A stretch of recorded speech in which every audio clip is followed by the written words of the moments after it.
Guys नमस्कार, आप लोगों का टॉप 10 क्लासेस की प्यारे से यूट्यूब फैमिली पर स्वागत है। गाइस आज की क्लास में हम लोग बात करने वाले हैं कक्षा 12 की भौतिक विज्ञान की। प्यारे बच्चों, आज की हमारी टॉपिक जो है वो एनसीईआरटी के पीछे जो दिए गए एक्सरसाइज हैं आज हम उनको सॉल्व करने वाले हैं। यानी बात करें प्यारे बच्चों, एनसीईआरटी क्वेश्चन को हम लोग हल करने वाले हैं। तो चलिए क्लास को स्टार्ट कर लेते हैं। जैसा कि आपको पता होगा प्यारे बच्चों की चैप्टर समाप्त हो चुका है, तो चैप्टर समाप्त होने के बाद ही हम लोग एनसीईआरटी न्यूमेरिकल को सॉल्व कर रहे हैं।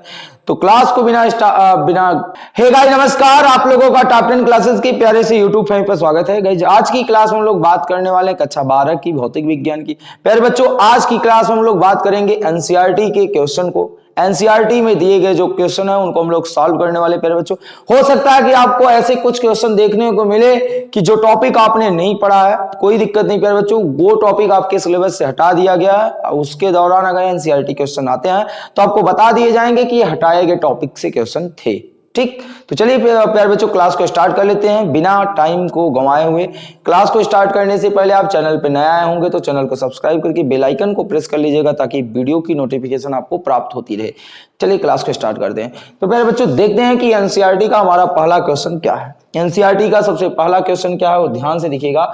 आपका जो है पहला क्वेश्चन ये है, कह रहा है वायु में एक दूसरे से 30 सेंटीमीटर की दूरी पर रखे दो आवेशित गोले पर क्रमशः 2 × 10⁻⁷ और 3 × 10⁻⁷ कूलम आवेश है, तो उनके बीच कितना बल लगेगा। यानी अगर हम बात करें तो ये कूलम के नियम पे आधारित क्वेश्चन है। प्यारे बच्चों, कूलम के नियम पर आधारित ये प्रश्न है। क्या कह रहा है कि भैया कोई दो ठो आवेशित गोला है, कोई दो आवेशित गोला है। ध्यान से देखिएगा, हमने कहा कि ये कह रहे हैं कि कोई दो आवेशित गोले हो गए, ये एक आवेशित गोला हो गया और ये एक आवेशित, ध्यान से देखिएगा, दो आवेशित गोले हो गए। अब एक पर 2 × 10⁻⁷ कूलम आवेश। तो इमेजिन कर लेते हैं कि इस पे Q1 आवेश है और इस पे कौन है, Q2 है। भाई साहब Q1 की वैल्यू आपके प्रश्न में दे के रखा है कि Q1 = दे के रख रहा 2 × 10⁻⁷ कूलम, और जो Q2 है वो Q2 दे के रख रहे हैं, कितना दे के रख रहे हैं प्यारे बच्चों, ध्यान से देखिएगा। तो Q2 दे के रखा है 3 × 10⁻⁷ कूलम, और ये जो दोनों गोले हैं, दोनों गोले के बीच की दूरी दे के रखा है कितना, 30 सेंटीमीटर। कितना दे रखा है, 30 सेंटीमीटर। मतलब ये दोनों जो आवेशित गोला है, ये दोनों आवेशित गोला 30 सेंटीमीटर की दूरी पे रखे गए हैं। तो प्यारे बच्चों दोनों गोलों के बीच की दूरी को हम लोग R से दिखाते हैं, तो ये 30 सेंटीमीटर। पता है ये सेंटीमीटर में दिया है प्यारे बच्चों, तो सेंटीमीटर को हम मीटर में कन्वर्ट करने वाले हैं। तो सेंटीमीटर को मीटर में कन्वर्ट करने के लिए या 100 से डिवाइड करते हैं या उसी को हम लोग कहते हैं 10⁻⁻² से मल्टीप्लाई। तो ध्यान से देखना, ये जो सेंटीमीटर है, ये सेंटीमीटर को मीटर में कन्वर्ट करने के लिए 10⁻⁻² का हम क्या कर देते हैं, मल्टीप्लाई कर देते हैं। फिर पूछ रहा है इन दोनों के बीच लगने वाला बल।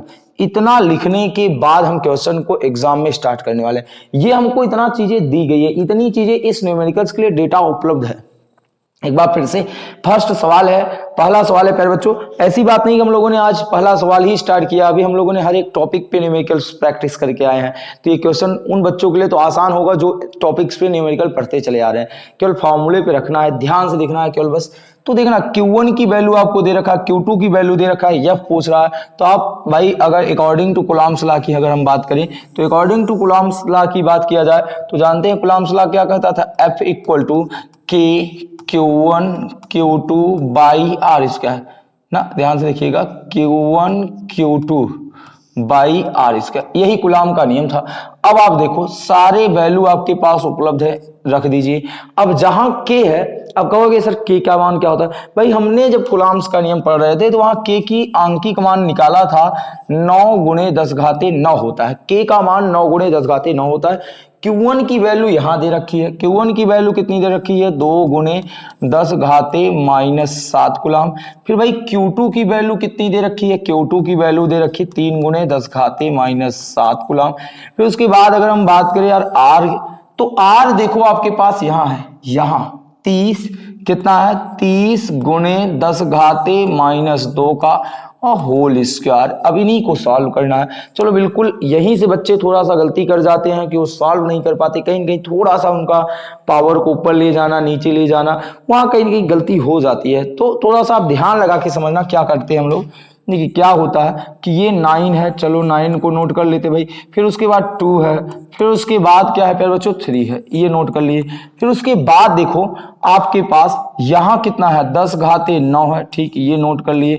फिर इधर देखो यहाँ है 10 घाते माइनस 7, इसको और इसको देखो तो इसका आधार दोनों के बराबर है, इसका भी आधार 10 है, इसका भी आधार 10 है, घात जो है -7 और -7 है। प्यारे बच्चों जब आधार बराबर होता है ना तो घात को आपस में जोड़ दिया जाता है। तो बताओ 7 और 7 को आप ऐड कर देने वाले हो, बात समझ रहे हो। अब नीचे क्या है 30 का स्क्वायर करना है, तो 30 का स्क्वायर करोगे प्यारे बच्चों तो क्या आएगा देखना, 30 का जब वर्ग करोगे तो 900 आ जाएगा। कितना आ जाएगा 900 आ जाएगा। और जब इसका वर्ग करोगे तो 2 दूना क्या हो जाएगा 4 हो जाएगा। ये आपको 10 घाते -4 मिल जाने वाले, कोई दिक्कत। अब देखना 9 1 के 9 और 100 9 900, ये कट गए, इतनी बातें हो गई। अब आप ऊपर देखो क्या बचा है, 2 का गुना 3 से करोगे और 6 आएगा। चलो ये 10 घाते 9 है। और इधर देखो 7 और 7 जुड़ के कितने हो गए 14 हो गए। अब पूरे के बटे में क्या है ये 100 है, 100 को आप लिख सकते हो 10 घाते 2, 100 को आप लिख सकते हो 10 घाते 2 और ये गुणे है 10 घाते -4। अब देखना -4 से ये चीज कैंसिल हो जाएगी। अब कहोगे सर 4 के पहाड़ा में 14 ऐसा नहीं बच्चों, जितने पावर्स यहाँ है उतने पावर्स ऊपर सेम है। वहां तो आपके पास 14 है, यहाँ 4 ही है, तो 4 कम हो जाएंगे, यहाँ हमारे पास 10 बचेगा और ये 2 पावर इनसे कम कर देगा तो यहाँ 7 बचेगा। तो क्या बचा है देखिए 6 गुणे यहाँ 7 बचा है और यहां कितना बचा है ध्यान से देखना, यहां 4 कटे थे 10 बचे थे, 10 घाते -10। अब 10 में से 7 घटा दोगे तो कितना पाओगे प्यारे बच्चों -3 पाओगे। तो 6 गुणे 10 घाते -3 न्यूटन। इस प्रकार आपका पहला सवाल कंप्लीट हो जाता है प्यारे बच्चों कि वो दोनों आवेशित गोलों के बीच जो 30 सेंटीमीटर की दूरी पे रखे गए हैं उनके बीच 6 गुणे 10 घाते कितना 6 गुणे 10 घाते -3 न्यूटन का बल लग रहा है। बताओ क्या आपको अभी तक कोई दिक्कत है? क्या अभी तक पूरे क्वेश्चन में समस्या था? नहीं था यार, कुछ भी नहीं करना प्यारे बच्चों, केवल आपको दिमाग में ये सेट करना है कि हमारे पास ये Q1 है, ये Q2 है और ये दूरी है, बस कुलाम्स के नियम को लगाना है और लगाने के बाद देखना आपका आंसर फटाक से आ जाए। नेक्स्ट क्वेश्चन क्या है प्यारे बच्चों, ध्यान से देखना। 0.4 माइक्रोकुलाम आवेश किसी छोटे गोले पर और किसी अन्य आवेशित गोले के कारण वायु में 0.2 न्यूटन का बल लगाते हैं। यदि दूसरे गोले पर आवेश 0.8 माइक्रोकुलाम हो तो दोनों गोलों के बीच की दूरी क्या होगी? ये फर्स्ट पार्ट में पूछा है। साथ में दूसरा गोला पहले गोले के कारण कितना बल लगाता है या कितना बल लगेगा वो बताना। तो प्यारे बच्चों बिल्कुल आसान है, ध्यान से देखना। यहाँ देखो 0.4, पहले तो क्वेश्चन करा भाई 2 छोटे गोले हैं, तो मान लेते हैं भाई कि ये एक छोटा गोला ये था और एक छोटा गोला ये है, ठीक। अब इस पे आवेश जो है Q1 है और इस पे आवेश कौन है Q2 है और इनके बीच की जो दूरी है भाई, इनके बीच की जो दूरी है वो हम मान लेते हैं R। इनके बीच की दूरी क्या मान लेते हैं R। यही हमको पहले पार्ट में निकालना है, दोनों गोलों के बीच की दूरी। अच्छा देखना, ध्यान से देखना। फिर बच्चों क्वेश्चन में दे रखा है कि एक गोले पे आवेश जो है 0.4 माइक्रोकुलाम है, तो Q1 की वैल्यू 0.4 माइक्रो। ये जो माइक्रो है इस सिंबल को हटाएंगे प्यारे बच्चों, तो माइक्रो को जब हटाएंगे तो क्या लगेगा, ध्यान से देखना। 0.4 माइक्रो को हटाते हैं तो 10 घाते -6 का गुणा कर देते हैं, मतलब माइक्रो को आप हटाओगे 10 घाते -6 का गुणा करोगे तो लिख दिए 10 घाते -6। उसके बाद अगर बात करें यार दोस्त तो Q2 की वैल्यू देखो, Q2 दूसरे गोले पे आवेश 0.8 माइक्रोकुलाम का है, तो Q2 की वैल्यू दे रख रहा है 0.8 माइक्रोकुलाम। देखना इस माइक्रो को हटाओगे तो अभी आपने ऊपर देखा था कि माइक्रो को हटाते हैं तो 10 घाते -6 का गुणा करते हैं। तो इस प्रकार प्यारे बच्चों ये Q2 को आप चेंज कर लिए माइक्रो से कूलम। आगे बढ़ते हैं। अब कह रहा है कि इन दोनों के बीच में, इन दोनों के बीच जो बल लग रहा है वो बल कितना है, 0.2 न्यूटन। यानी F की वैल्यू दे रखी है, F की वैल्यू दे रखी 0.2 न्यूटन का बल लग रहा है। ठीक, चलो बल लग रहा है। आगे कर रहा है प्यारे बच्चों, फर्स्ट पार्ट में आपसे पूछा दोनों गोलों के बीच की दूरी, दोनों गोलों के बीच की दूरी r पूछा है। फिर उसके बाद पूछ रहा है कि दूसरा गोला पहले गोले के कारण कितना बल लगता है, मतलब इस गोले पर इसके कारण कितना बल लगेगा। तो आपको बता दिया जाए प्यारे बच्चों कि जितना बल ये गोला इस पे लगा रहा है उतना ही बल ये गोला इस पे लगाएगा। इस बात को याद रखना। क्यों लगाएगा, क्योंकि जो लगने वाला बल होता है वो Q1 इंटू Q2 के गुणनफल के बराबर होता है। Q1 इंटू Q2 के गुणनफल के बराबर होता है प्यारे बच्चों। तो जो Q1 और जितना Q1 की वैल्यू, जैसे अब हमने कहा चाहे Q1 का गुणा Q2 से करो चाहे Q2 का गुणा Q1 से करो, चेंज तो होने वाले नहीं है। इसीलिए प्यारे बच्चों कहा गया कि ये गोला जितना इस पे बल लगाएगा ये गोला भी उस पे उतना बल लगाएगा।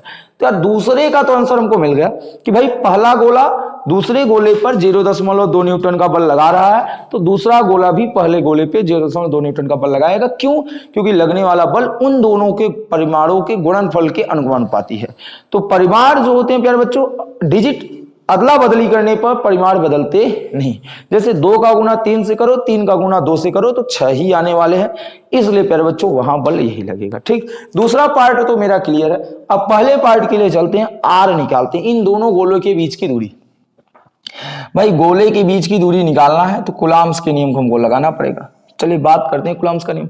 कूलम्ब्स का नियम क्या था, F equal to K Q1 Q2 by R का स्क्वायर। अब देखना, अब हमको ये R चाहिए प्यारे बच्चों, तो ये R को हम यहां कर देंगे, इनको यहां कर देंगे। ठीक, तो क्या मिलेगा बताओ, R स्क्वायर बराबर K Q1 Q2 पूरे के अपान में क्या आ गया, F आ गया। बोलो यहां तक बात क्लियर है। अब यहां से जब आप स्क्वायर हटाओगे तो इधर क्या लग जाने वाला है, अंडर रूट। अंडर रूट में क्या, K Q1 Q2 by F। आइए सारी वैल्यू इसी अंडर रूट के अंदर आपको पुट करना है प्यारे बच्चों। चलो सबसे पहले स्टार्ट करेंगे K की वैल्यू होती है 9 गुणे 10 घाते 9। चलो यहां तक हम लोग आगे बढ़ते हैं। Q1 की वैल्यू हमारे यहां पास है, देखिए कितना है प्यारे बच्चों, 0.4 गुणे 10 घाते -6 इंटू Q2 की वैल्यू कितनी है देखो, 0.8 गुणे 10 घाते -6। चलो Q2 हो गए भाई।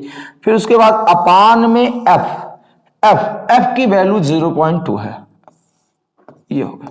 अब देखना जो चीजें आपको कैंसिल दिख रही है उसको काट देना। देखना ये चीज भाई इनको काट देगा, इनको भी काट सकता था, हमने इन्हीं को काटा, कोई दिक्कत नहीं, आप चाहे जिसको काट लो। तो इनसे भाग दोगे तो 4 आएगा। ठीक, दशमलव से दशमलव कैंसिल हो जाएगा, 2 चौके 8 हो गए।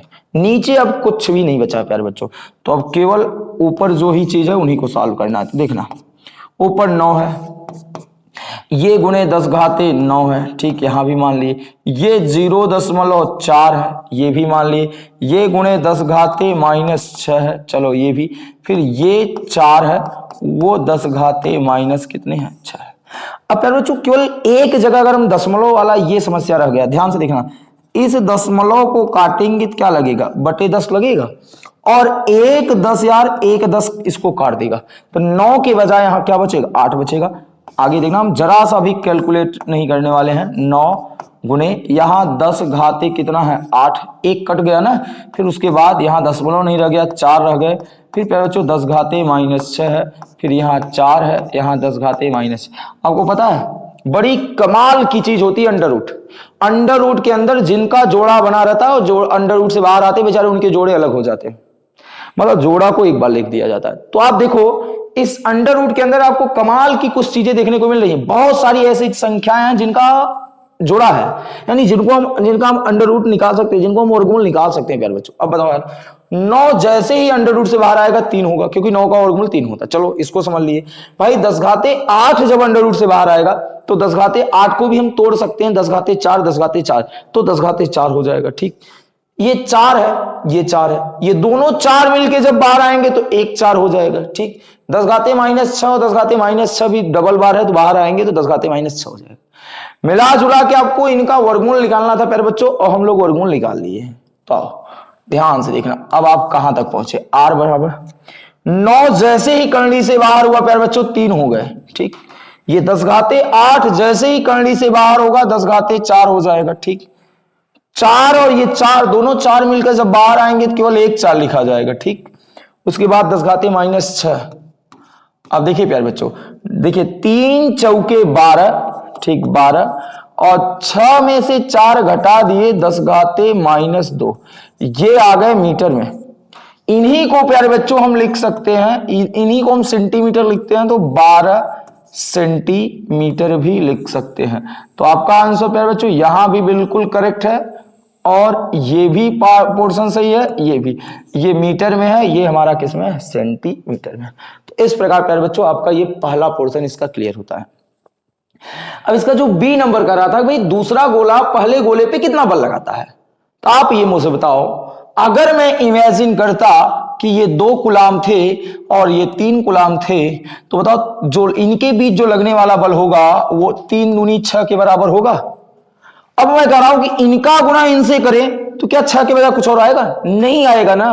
तो वही चीज मैं कह रहा हूं कि दूसरे के लिए हमारा जो आंसर है प्यारे बच्चों वो है कि दूसरा गोला भी पहले गोले पर के कारण 0.2 ही न्यूटन का बल लगेगा। तो यहां आंसर दे देंगे ऑप्शन नंबर बी में कि भाई 0.2 न्यूटन का ही बल लगेगा, चाहे पहला दूसरे पे लगाए चाहे दूसरा पहले पे लगाए। बोलो, यहां तक आपकी बात क्लियर हो गई प्यारे बच्चों। उम्मीद है कि आपको यार ये क्वेश्चन नंबर 2 बिल्कुल आसान तरीके से समझ में आ गया होगा। अब हम बात करने वाले प्रश्न नंबर 3 की, क्वेश्चन नंबर 3 की बात करने वाले हैं।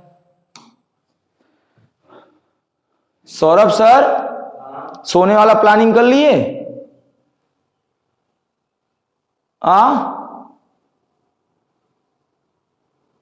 अभी इधर कुछ खराब वराब हो जाए तो आप केवल समूह बना कह दीजिएगा धीरे से। आइए पहले सामने बैठिए।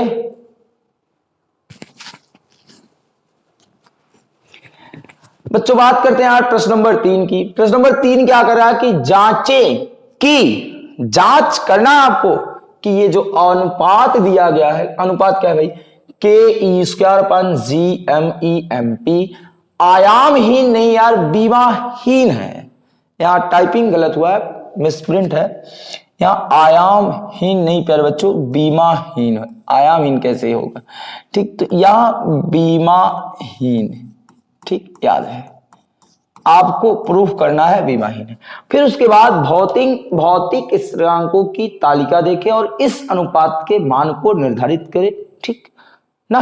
यानी मिला जुला के प्यारे बच्चों कि जो आप ये सारे अनुपात दिए गए, जैसे के ई, ये जो चीजें दी गई है, सारे लोगों की वैल्यू आप यहां रखो और अनुपात का मान बताओ, ठीक, और साथ में अनुपात आपको क्या दर्शाता है ये बताना है।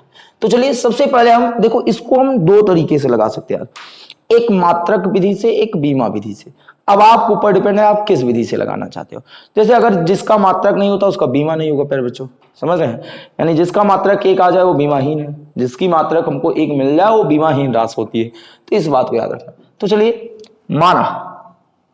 मान लेते हैं ये जो अनुपात है वो जो दिया गया वो क्या है, माना x बराबर KE²/G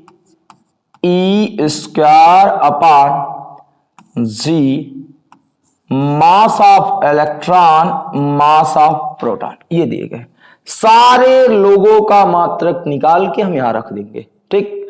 अब आप सोचो, ये आप चाहो समीकरण नंबर 1 बना लो, यहीं ले आके रखना है।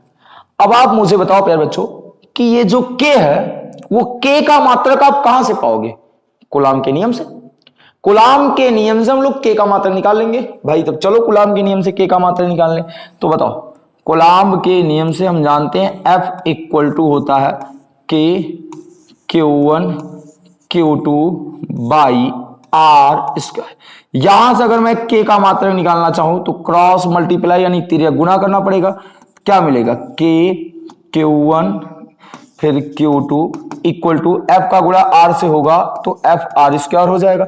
मुझे के चाहिए तो सारे लोग इधर आ जाएंगे डिवाइड में, तो क्या आ जाएगा प्यारे बच्चों? के बराबर एफ आर का वर्ग अपान में Q1 और क्या हो गए? Q2 हो गए।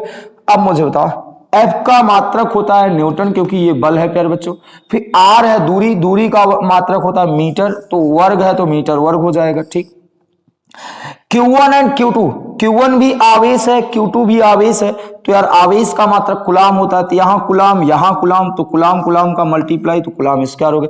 तो भाई के का मात्रक मिल गया न्यूटन मीटर स्क्वायर पर कुलाम स्क्वायर। ठीक, इसी प्रकार हम किसके मात्रक की बात कर लेंगे भाई? के की मात्रक की बात हो गई। इसी प्रकार हम ई की, ई क्या है? यहाँ इलेक्ट्रॉन है, ई यहाँ क्या है बच्चों? इलेक्ट्रॉन है, और इलेक्ट्रॉन भी आवेश होता है, तो आवेश का भी मात्रक क्या हो जाएगा? कुलाम हो जाएगा। तो भाई साहब आप ये भी नोट कर लेंगे कि इलेक्ट्रॉन का मात्रक, ई का मात्रक, तो ई का भी मात्रक जो होगा वो कुलाम ही होगा, इस बात को आप याद रखिएगा। अब ई स्क्वायर है तो यहां भी कुलाम स्क्वायर हो जाएगा। ठीक, अब बात करते हैं जी। जी कहां से मिलेगा भाई? जी तो है आपका गुरुत्वाकर्षण नियतांक कैपिटल जी। कक्षा 11वीं क्लास में हमने पढ़ा है कैपिटल जी का मात्रक निकालना। तो क्या था वहां हम लोगों ने एक इक्वेशन पढ़ा था जिसे हम सार्वत्रिक गुरुत्वाकर्षण, या हम कहते कि और आपके क्या था गुरुत्वाकर्षण का सार्वत्रिक नियम जिसे हम लोग कहते हैं प्यारे बच्चों, तो क्या था? F equal to G m1 m2 by क्या था? R square. ठीक, ये था। अब आप मुझे बताओ यहां से अगर जी का मात्रक निकालना तो गुना करना पड़ेगा। क्या आ जाएगा? जी m1 m2 एफ का गुना आर से करेंगे क्या आ जाएगा? एफ आर का वर्ग हो जाएगा। अब देखना ये m1 m2 इनके साथ गुना में है यार, गुना में है तो इधर जाएगा तो भाग में हो जाएगा, तो क्या मिलेगा बताओ? जी बराबर एफ आर का वर्ग बटे m1 और क्या मिल जाएगा? m2 मिल जाएगा। आओ सारी वैल्यू पुट करते हैं। अब आप बताओ एफ का मात्रक होता है न्यूटन, आर है दूरी, दूरी का मात्रक हो जाएगा मीटर, पर वर्ग है तो मीटर वर्ग हो गए। अच्छा m1 क्या है? मास है, द्रव्यमान है, तो प्यारे बच्चों द्रव्यमान का मात्रक केजी, केजी का मल्टीप्लाई कर दोगे तो हम पा जाएंगे केजी का स्क्वायर। ठीक, यहां से हमने जी का मात्रक पा गए। जी का मात्रक हमको क्या मिला? जी का मात्रक मिला है न्यूटन मीटर स्क्वायर पर केजी स्क्वायर। ठीक, ये हो गए। अब हम जी का मात्रक निकाल लिए हैं, अब हमारे पास केवल कुछ चीजें और बची जिसका मात्रक निकालना है प्यारे बच्चों। वो हमारे पास कौन है? मास ऑफ इलेक्ट्रॉन और मास ऑफ प्रोटॉन। तो यार किसी का भी मास हो ना, चाहे इलेक्ट्रॉन का मास हो चाहे प्रोटॉन का मास हो, तो मास है तो उसका मात्रक तो केजी होना है, तो इनका भी मात्रक क्या हो जाएगा? केजी ही होगा। चलिए ये सारे के सारे मान समीकरण एक में रखते हैं, अगर कट पिट कर एक आ गए तो बीमाहीन राशि हो जाएगी। ठीक, चलो रखते हैं ये सब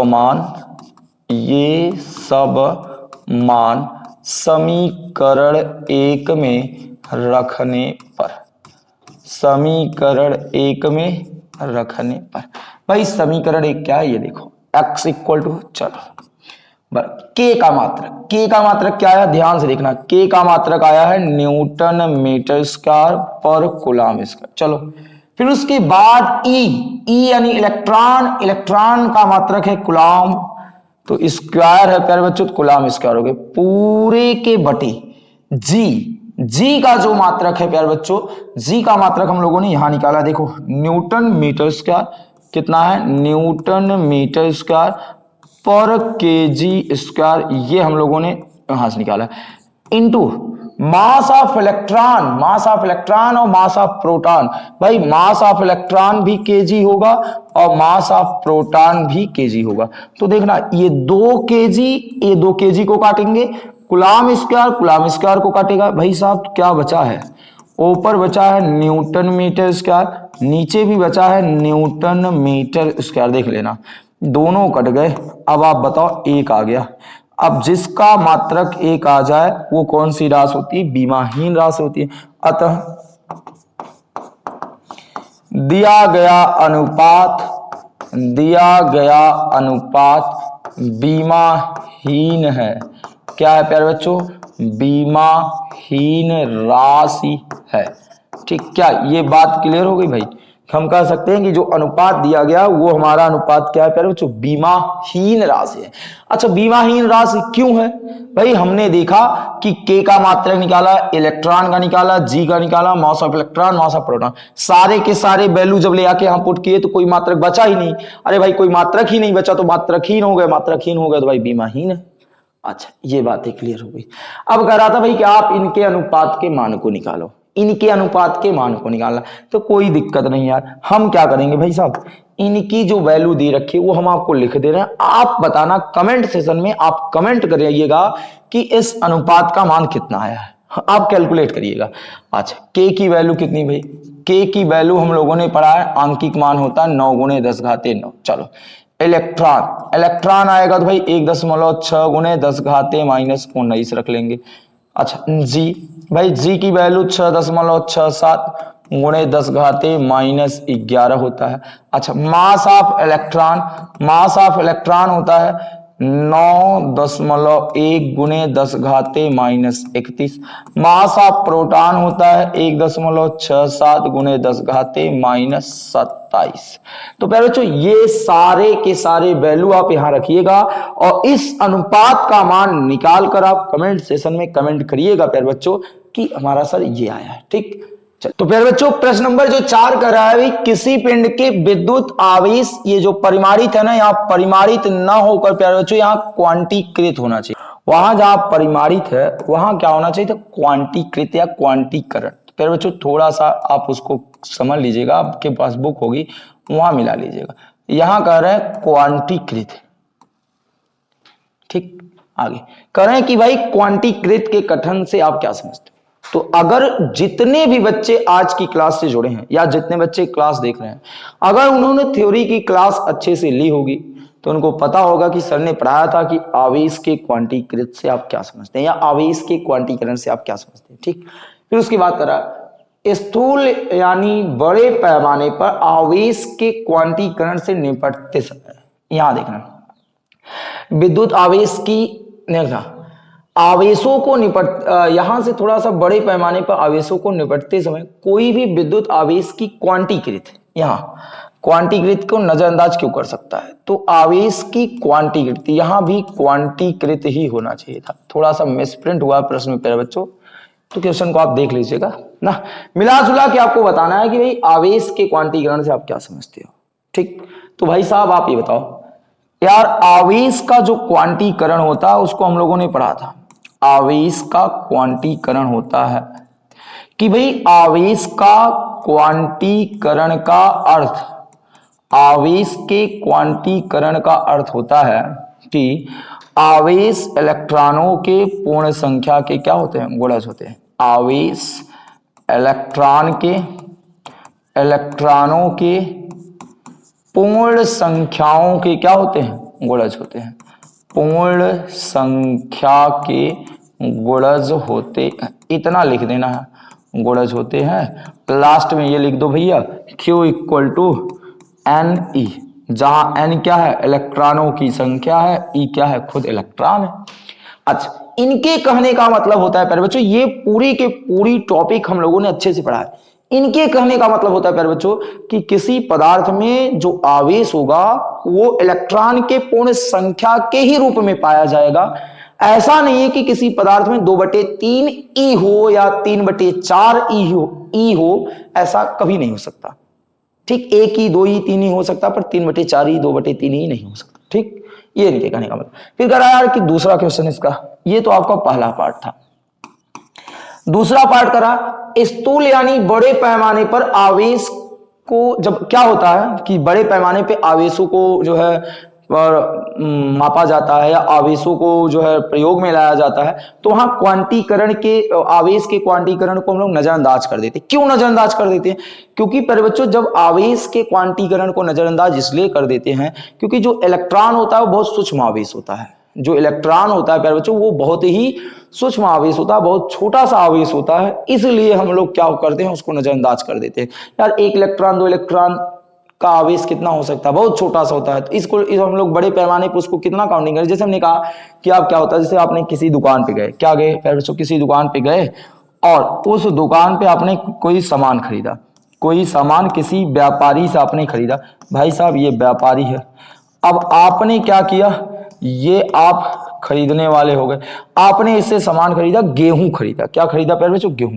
और इन्होंने क्या किया कि भाई इनके पास कुछ ऐसा था कि जैसे आपने ही गेहूं इनसे खरीदा है और इनके पास जो वो जो गेहूं था प्यारे बच्चों, वो उन्होंने आपको कितना दे दिया है, वो उन्होंने दे दिया 1 किलो 0.9, 1 किलो 0.9 ग्राम, या हम कहते 1 किलो 9 ग्राम, 1 किलो 9 ग्राम गेहूं दिया। तो प्यारे बच्चों 9 ग्राम वो थोड़ा कहेगा कि 1 किलो 9 ग्राम मैंने आपको दिया, या 1 किलो 1 ग्राम दिया, वो केवल आपको क्या कर रहा है, 1 किलो दिया। तो हम क्या किए कि बड़े पैमाने पर, बड़ा पैमाना वहां क्या 1 किलो है और 1 किलो हमारा बड़ा पैमाना है, और बड़े पैमाने पे हम लोगों ने 1 ग्राम 2 ग्राम को नगण्य मान लेते हैं, 1-2 ग्राम को नजरअंदाज कर दिया जाता है। आप जैसे ही किसी दुकान पे जाते हो तो जब सामान को खरीदते हो प्यारे बच्चों, तो वहां क्या होता है कि आप बड़े पैमाने पर सामान को खरीदारी कर रहे हो तो छोटे छोटे सामानों को नजरअंदाज कर देते हैं। तो वही चीज यहां भी होता है कि जब हम बड़े पैमाने पे आवेश को नापते हैं या आवेश को प्रयोग में लाते हैं, तो वहां क्वांटीकरण को हम क्या करते हैं, नजरअंदाज कर देते हैं, क्योंकि इलेक्ट्रॉन का आवेश सूक्ष्म होता है। तो ये चीज यहां लिख देंगे, इलेक्ट्रॉनों के सूक्ष्म होने के कारण, इलेक्ट्रॉनों के सूक्ष्म होने के कारण, क्या प्यारे बच्चों, इलेक्ट्रॉनों के सूक्ष्म होने के कारण बड़े पैमानों पर आवेश के क्वांटीकृत या आवेश के क्वांटीकरण को नगण्य कर देते हैं, या को नगण्य मान लेते हैं। क्या मान लेते हैं प्यारे बच्चों, नगण्य मान लेते हैं। ये है प्यारे बच्चों आपका क्वेश्चन नंबर। तो इस प्रकार हम प्रश्न नंबर 4 का ये पहला पोर्शन और ये दूसरा पोर्शन, पहले पोर्शन में क्वांटीकृत से क्या समझते हैं वो बताना था। सेकंड पोर्शन में भाई बड़े पैमाने पर हम आवेश की क्वांटीकरण को नजरअंदाज क्यों कर देते हैं, तो वहां हमको आंसर देना था कि भाई नजरअंदाज इसलिए हम कर देते हैं क्योंकि वहां पर इलेक्ट्रॉन काफी छोटा होता है। आगे बात करते हैं नेक्स्ट क्वेश्चन क्या भाई। नेक्स्ट क्वेश्चन करा, जब कांच की छड़ को रेशम के कपड़े से रगड़ा जाता है तो दोनों पे आवेश उत्पन्न होते हैं। इसी तरह की घटना को अन्य पिंडों के युग्मों के साथ देखी गई है। बताइए क्या यह अवलोकन आवेश संरक्षण के नियम को अनुरूप कैसे है।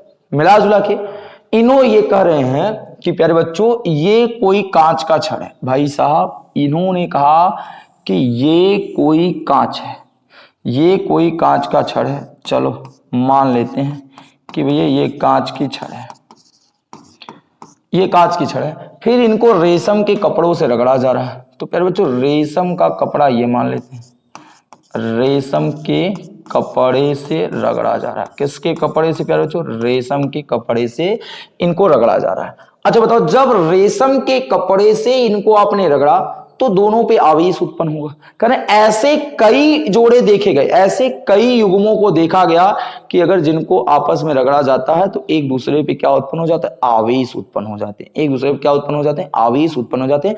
ऐसे कई युग्मों में देखा गया। तो इन्होंने कहा कि भाई देखा तो गया, आप बताइए कि क्या ये आवेश संरक्षण के नियम को पालन करते हैं। तो बिल्कुल आइए चेक करते हैं यार, चेक करते हैं कि ये आवेश संरक्षण के नियम को पालन करेंगे या नहीं। तो रगड़ने से पहले अब आपको बता दें कि रगड़ने से आवेश के संरक्षण का नियम क्या कहता है कि जितना आवेश रगड़ने से पहले है उतना आवेश रगड़ने के बाद भी होना चाहिए। तो आप बताओ, बोलो, रगड़ने से पहले इस पे भी आवेश 0 है और इस पे भी आवेश 0 है, दोनों पे आवेश की मात्रा ध्यान से देखना। हमने कहा रगड़ने से पहले दोनों पर आवेश की मात्रा, दोनों पर आवेश की मात्रा। अब दोनों पर आवेश की मात्रा क्या होगी भाई साहब, इस पे भी 0 है, इस पे भी 0 है, क्योंकि ना तो ये आवेशित है ना तो ये आवेशित है। हाँ, जब हम रगड़ेंगे तो रगड़ने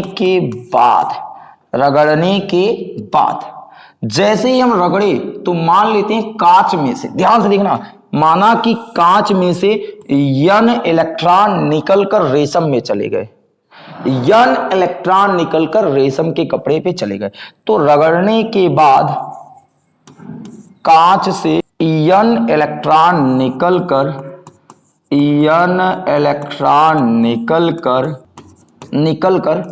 रेशम के कपड़े पे चले गए। कहां चले गए प्यारे बच्चों? रेशम के कपड़े पर चले गए। कहां चले गए? रेशम के कपड़े पर चले गए। तो अब आप बताओ, जब इनसे n इलेक्ट्रॉन निकलकर इस पे गया तो भाई जिस पे से इलेक्ट्रॉन निकलता है उस पे पॉजिटिव चार्ज आता है, तो इस पे प्लस n ही आएगा, और जिस पे इलेक्ट्रॉन जाता है उस पे नेगेटिव चार्ज आता है, उस पे माइनस Ne आ जाएगा। इस पे आवेश माइनस Ne, इस पे आवेश प्लस Ne। अब आप बताओ, अगर अब हम कुल आवेश निकालें यहां तो कुल आवेश क्या आएगा? अब आप मुझे बताओ कुल आवेश, भाई कुल आवेश क्या आएगा? रगड़ने के बाद इस पे Ne आया और इस पे माइनस Ne आया, और घटाओगे तो क्या पाओगे? आप 0 पाओगे या नहीं पाओगे? पाओगे। ये बात क्लियर होगी। अब आप देखो, यहां आपने रगड़ने के बाद कुल आवेश 0 पाया है और रगड़ने से पहले भी आवेश क्या थे? 0 थे। तो ये आवेश के संरक्षण के नियम का पालन कर रही प्यारे बच्चों। इस प्रकार हम कह सकते हैं कि किन्हीं दो पदार्थ को जब रगड़ा जाता है तो रगड़ने के बाद वो आवेश संरक्षण के नियम का पालन करती है, यानी रगड़ने से पहले उस पर जितना आवेश रहेगा रगड़ने के बाद भी उतना ही आवेश होता है। आवेश का केवल स्थानांतरण हो जाता, आवेश का अदला बदली हो जाता है। ये है प्यारे बच्चों, इस प्रकार हम यहां बता सकते हैं कि ये आवेश के संरक्षण के नियम को किस प्रकार पालन कर रहा है। ठीक, समझ पाया प्यारे बच्चों। नेक्स्ट क्वेश्चन हमारा क्या करा? 4 बिंदु आवेश QA, QB, QC, देखिए QA, QB, QC और QD 10 सेंटीमीटर भुजा वाले वर्ग ABCD के कोने पर। सबसे पहले प्यारे बच्चों हम 10 सेंटीमीटर वर्ग की कोई एक भुजा बना, 10 सेंटीमीटर भुजा का कोई एक वर्ग बना। ये कोई 10 सेंटीमीटर भुजा वाला कोई वर्ग हो गया। अब यहां पर कोई बिंदु A हो गई और यहां पर कोई बिंदु क्या हो गया प्यारे बच्चों? B हो गया, और यहां पर कोई बिंदु क्या हो गया? C हो गया, और यहां पर कोई बिंदु क्या हो गया? D हो गया। ये 4 बिंदु हो गए। एक बिंदु 4 बिंदु वर्ग के चारों कोने पर स्थित हो गए। अब यहां ध्यान से देखना, यहां QA, यानी सोचो यहां पर QA स्थित है भाई साहब, यहां पर QA स्थित है, यहां पर 2 माइक्रोकुलाम का कोई चार्ज रखा गया है। चलो भाई साहब 2 माइक्रोकुलाम यहां रख लिए। अगले वाले पे -5 माइक्रोकुलाम है। कौन है? -5 माइक्रोकुलाम है। अगला देख लो QC कौन है? 2 माइक्रोकुलाम है, और जो QD है वो भी 5 माइक्रोकुलाम है। देखना, ध्यान से देखना, यहां 2 माइक्रोकुलाम है, यहां -5 है, यहां 2 है, यहां +5 है। ABCD के कोने पे स्थित है, वर्ग के केंद्र पे रखा गया 1 माइक्रोकुलाम का आवेश है। तो सबसे पहले वर्ग का केंद्र होगा कहां?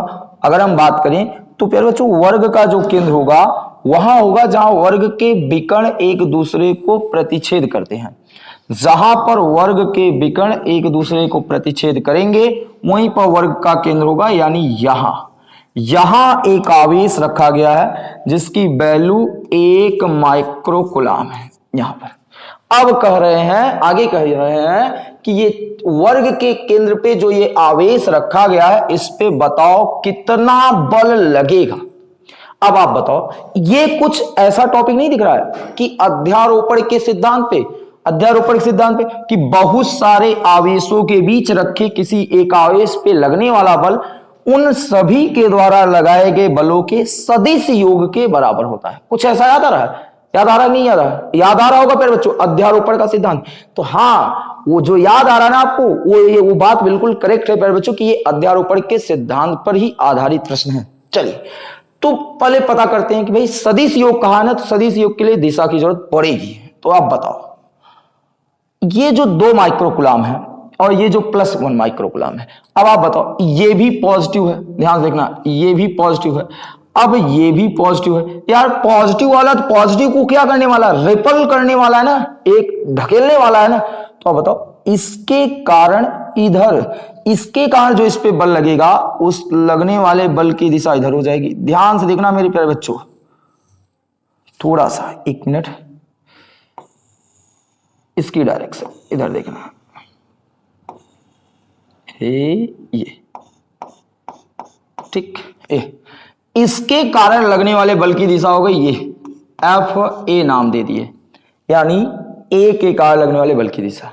अब आप बताओ, जो ये 2 माइक्रोकुलम है, ये प्लस है, तो प्लस वाला भी तो इसको प्रतिकर्षित करेगा, ये वाले भी इनको इधर की तरफ ढकेलेंगे, तो इनके द्वारा इस पे लगने वाले बल की जो दिशा होगी प्यारे बच्चों, वो हो गई FC। ध्यान से देखना, एक बार फिर से बता रहा हूं, ये वाला इनको इधर ढकेल रहे हैं जिसको हम FA दिखाए हैं, और C वाला इनको इधर ढकेल रहा है जिसको हम लोग FC दिखाए हैं। आगे बात करते हैं, जो FB है, यहां देखो जो B है ये माइनस है, ये माइनस वाला इसको अपनी तरफ अट्रैक्ट करेगा, और जब प्यारे बच्चों ये अपनी तरफ इसको अट्रैक्ट करेगा, इसके द्वारा लगने वाले बल की दिशा ये होगी। भाई साहब इनका नाम आप रख दो FB।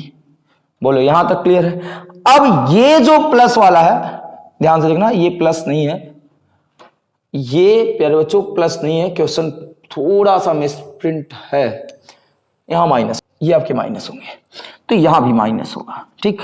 अब आप बताओ, ये वाला जो है इनको ये अपनी तरफ खींचेगा, तो माइनस वाला इनको अपनी तरफ खींचेगा प्यारे बच्चों, तो इसके द्वारा लगने वाले बल की डायरेक्शन ये हो गए FD।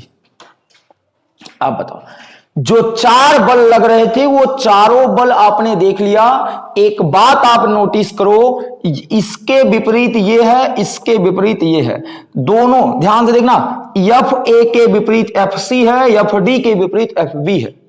तो इसलिए प्यारे बच्चों ये इसको ये निरस्त कर देगा, इसको ये निरस्त कर देंगे, और केंद्र पे रखे आवेश पे लगने वाला बल 0 हो जाएगा।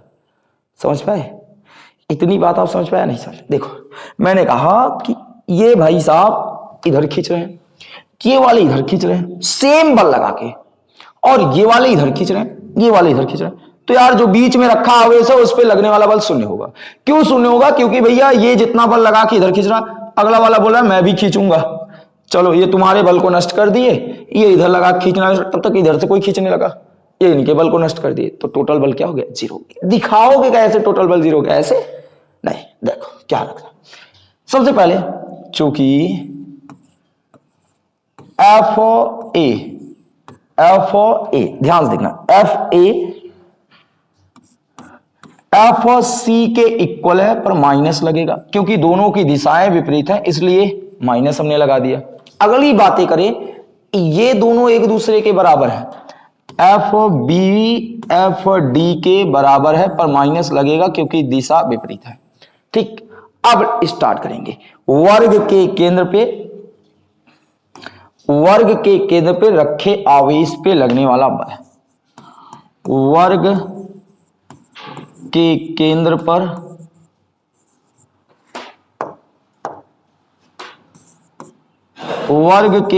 पर स्थित आवेश पर लगने वाला कुल बल।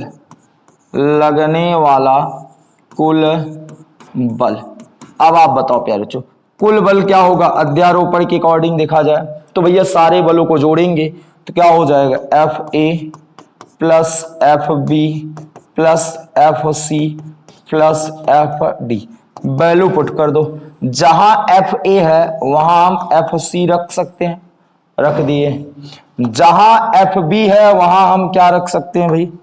माइनस FD रख सकते हैं। बाकी ये FC नोट कर लिए, ये FD नोट कर लिए। अब देखना, ये प्लस माइनस कैंसिल हो गए, तो नेट बल क्या हो चुका है? 0। इस प्रकार हम दिखा देंगे प्यारे बच्चों कि वर्ग के केंद्र पे रखे आवेश पे लगने वाला जो टोटल बल होता है वो क्या होता है? 0 होता है।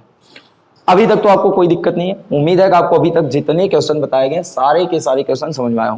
नेक्स्ट क्वेश्चन की बात, नेक्स्ट क्वेश्चन हमारा यह है करा कि एक स्थिर विद्युत क्षेत्र रेखा एक सतत वक्र होती है, अर्थात फील्ड लाइन अचानक विराम नहीं हो सकती। क्यों? ऐसा नहीं है फिर बच्चों, यहां भी मिसप्रिंट है, यहां विराम ना होकर यहां टूटना लिखा गया होगा, अचानक टूट नहीं सकती, ये चीज यहां है, ठीक, और ये चीजें ठीक है। अगला है स्पष्ट कीजिए कि दो क्षेत्र रेखाएं कभी एक बिंदु पे एक दूसरे को क्यों नहीं काट देती हैं। ये सारे क्वेश्चन एक एक नंबर के बनते हैं आपके एग्जाम में, इस बात को याद रखना, जरा सा नजरअंदाज नहीं करना है। क्या करा भाई कि एक स्थिर विद्युत क्षेत्र में रेखा एक सतत वक्र है, ठीक मान लिए, अर्थात एक दूसरे को एकाएक क्यों नहीं टूटती हैं। तो प्यारे बच्चों पहले क्वेश्चन का आंसर केवल प्यारा सा जवाब देना है आपको, चूंकि सभी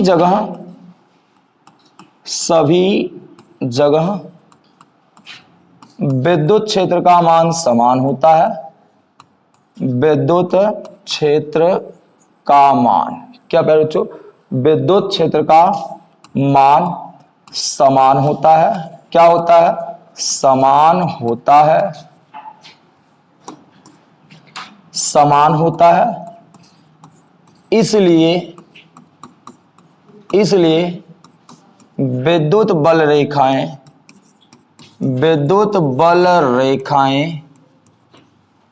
एकाएक टूटती नहीं है, एकाएक टूटती नहीं है, एकाएक टूटती नहीं, ये आपके पहले का आंसर देना। फिर उसके बाद आपका दूसरा क्या करा, दूसरा आपसे करा है कि दो रेखाएं एक दूसरे को प्रतिच्छेद क्यों नहीं करती। भाई साहब दो विद्युत बल रेखाएं एक दूसरे को प्रतिच्छेद क्यों नहीं करती, क्योंकि जहां ये प्रतिच्छेद करेंगी वहां ये दो दिशाओं को व्यक्त करेंगी, ठीक, इसलिए क्योंकि यह प्रतिच्छेदन बिंदु पर दो दिशाओं को व्यक्त करती है, दो दिशाओं को व्यक्त करती है, क्या करती हैं, दो दिशाओं पे व्यक्त करती हैं, और दो दिशा में जाने वाली रेखाएं एक दूसरे को कभी भी इंटरसेक्ट नहीं करती हैं।